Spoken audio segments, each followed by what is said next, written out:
깨닫게 해줘서 정말 고맙다고 말입니다. 회복력은 사고의 창조성부터 생각합니다. 그러므로 정립되어 있는 광선적인 생각 습관을 부드럽게 이완하는 모습을 해야 합니다.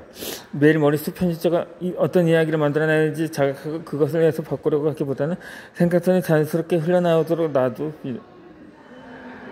놔둡시다. 그런 다음에 고맙다는 이설을 내며 떠나가게 두면 됩니다.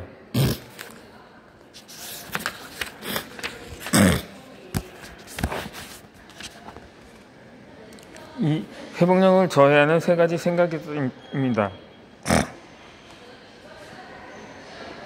이 낙관주의는 높은 회복력을 키우기 위한 중요한 요소 중 하나입니다.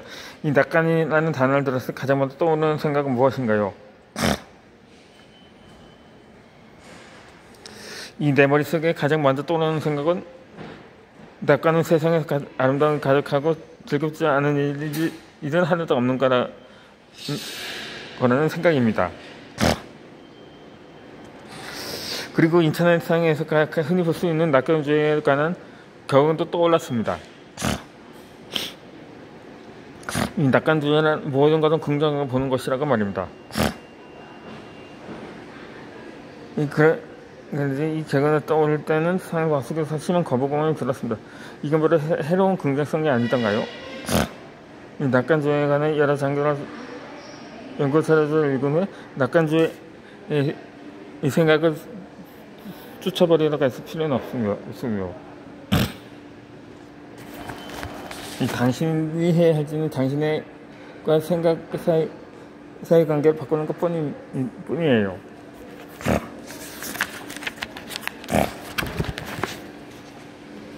그러니까 원래 생각하는 그런 것이 아니라 깨달았습니다. 이 낙관주의는 크게 두 가지로 구분할 수 있는데, 첫 번째는 많은 사람들이 잘 알고 있는 낙관적인 성격입니다.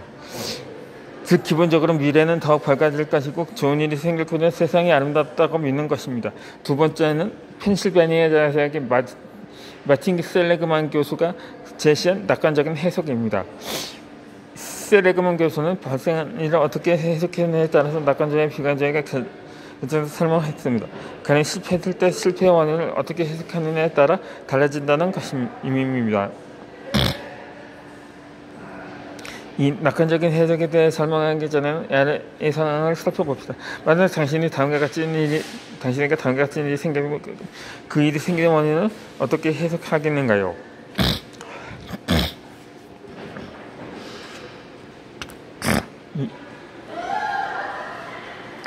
회사에서 책임을 구조등이 발생하면서 해고를 당했습니다.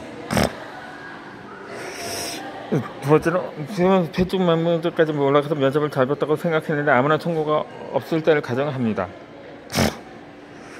세 번째는 당신의 아이가 이번 시험에서 반꼴찌를 했다고 합시다.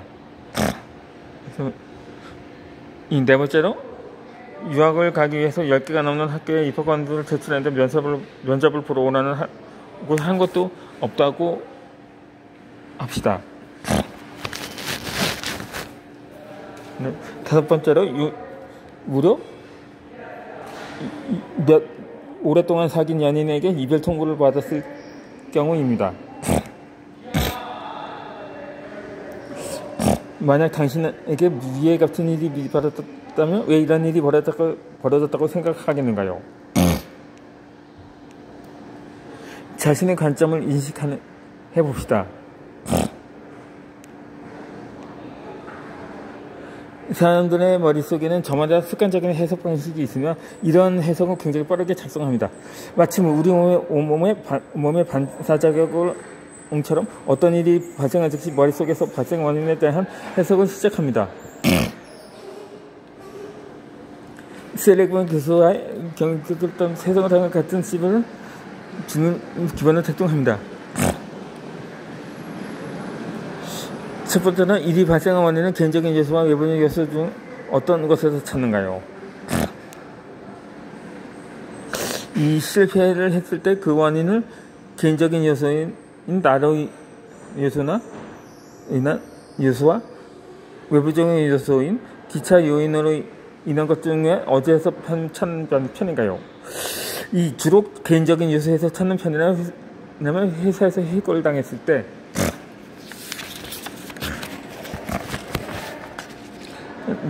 내가 능력이 부족하다고 하면서 하거나 아이가 학교에서 시험을 잘못 봤을 때는 다 뭐만 부모 때문이라고 하면서 또 오랫동안 신경 쓴 연인에게 이별 통보를 받았을 때는 다 내 잘못이라고 거나 내가 부족한 사람이나 그 사람이 떠나는 거라고 생각할 가능성이 높습니다. 반대로 실패의 원인을 외부적 요소에 찾는다면 회사에서 해고를 당했을 때는 회사의 재정 상황이 어려워졌다거나 혹은 회사에 어려운 문제가 있었기 때문이라고 이해하고, 아이가 학교 성적이 좋지 않다면 아이에게 도움이 필요하다는 사실을 알아차리고 학습 과정에서 어떤 문제가 있었는지 살펴볼 것입니다. 또 오래된 연인이 이별 청구를 한다면 이별의 원인이 두 사람 모두에게 있음을 인지하고 이 관계를 지속하는 것이 두 사람에게 좋지 않다는 것을 이해할 것입니다. 마찬가지로 과거의 실패 경험들을 돌아보며 실패의 원인을 개인적인 요소에서 찾는지 아니면 외부적 요소에서 찾는지 생각해 봅시다. 이 종이의 가로줄을 그리고 가장 왼쪽에 개인적 요소를, 가장 오른쪽에는 외부적 요소를 적어서 스펙트럼표를 완성한 다음에 당신은 어느 쪽에 더 가까운지 표시해 봅시다. 이 두 번째는 일의 영향이 영원할 것이라고 생각하는가요? 이 잠실 것이라고 생각하는가요?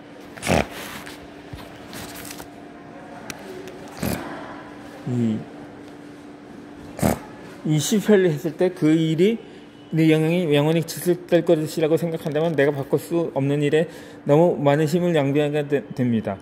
예를 들어 면접을 본 이후에 합격 통보를 받지 못했다면 나는 영원히 취직을 못할 거라고 생각을 한다거나 유학을 떠나라고 입학원서를 낸 학교에서 아무 연락이 없을 때는 나는 영원히 유학을 못 갈 거라고 생각하면서 이렇게 우울감에 빠지거나 자신을 뽑아주지 않은 상대방을 원망할 것입니다.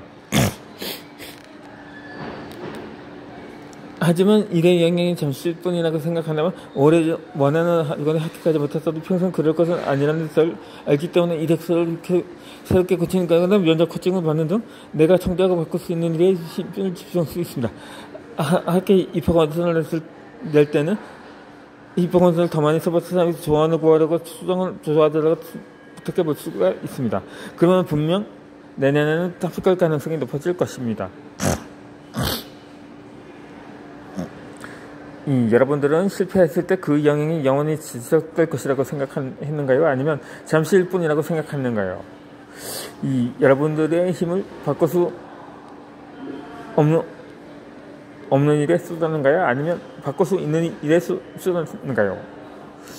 앞에서 비추어 볼 때 앞에 종이의 가로줄 그리고 가장 왼쪽에는 영원히 지속이라고 가장 오른쪽에는 잠시라고 적은 다음에 자신이 어디서쯤 해당하는지 표시해 봅시다.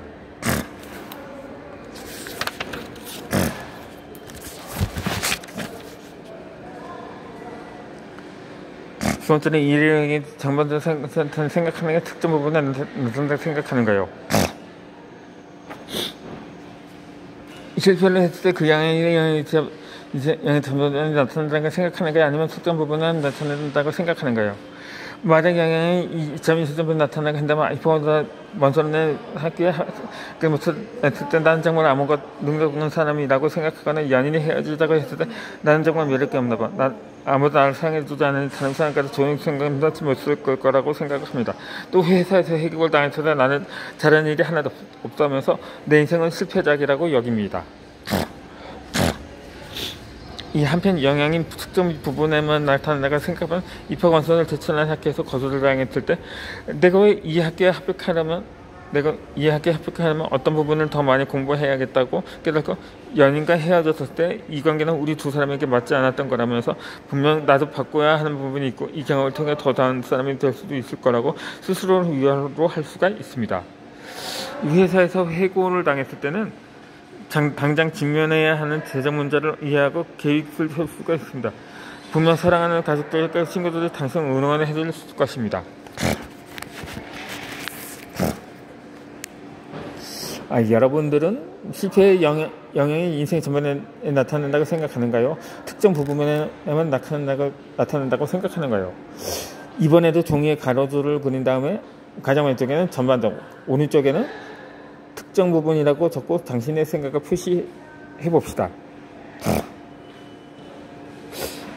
관점이 달라져야 변화합니다. 이제 종이에 작성한 세 가지 표를 살펴봅시다. 만약 표의 오른쪽에 더 가까이 있다면 당신은 예기치 못한 일이 발생했을 때 외부적인 요소에서 원인을 찾고 그 일이 특정 부분에 당신은 영향을 줄 거라고 생각하는 비교적 낙관적인 사람입니다.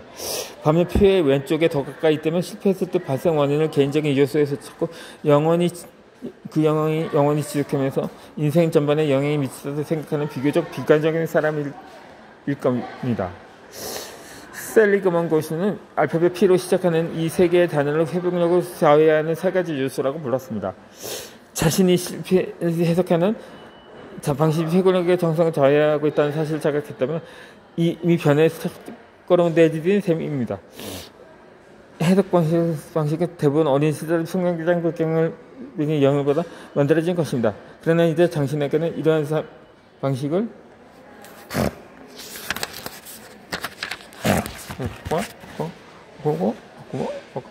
낙관조회를 학습할 수 있는 특별한 능력이 있습니다.